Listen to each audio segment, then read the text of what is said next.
אנחנו לקחנו את התפתחות מתקני השאיבה מהדלי והחבל, עברנו אחר כך לגלגל עם פידלים.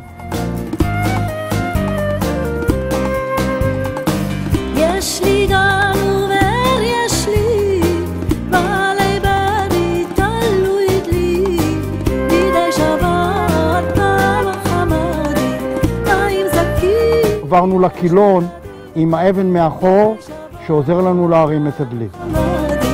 מים זקים, יש לי גגים, כל העולם נהיה של הס, נם תפוח וגס, אימי נמן אילן גמרי, תרים וגני ולבבי, אימי נמן אילן גמרי, תרים וגני ולבבי.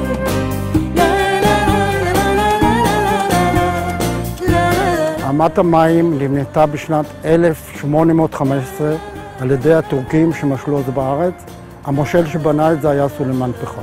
אנחנו נמצאים כרגע בשני מעיינות כברי, עין צוף ועין שיירה, שמהם יצאה אמת המים ממעיינות כברי לעכו.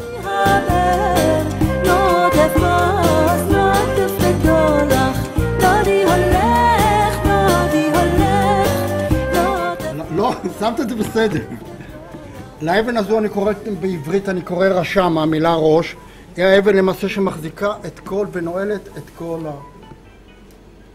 עכשיו, אם אנחנו רוצים ואנחנו צריכים לבנות עוד הרבה קשתות, ותבניות כאלה היה קשה לעשות, עשו אחת והיה צריך להעביר אותה מאחת לשנייה.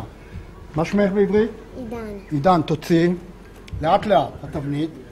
ייפול או לא ייפול? ייפול. לא ייפול. תכף נראה, תוציא בזהירות. מה את חושבת, ייפול או לא ייפול? ייפול. ייפול, קדימה. אני לא.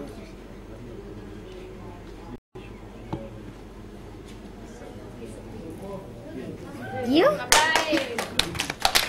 פה זרמו מים, נכון? כן?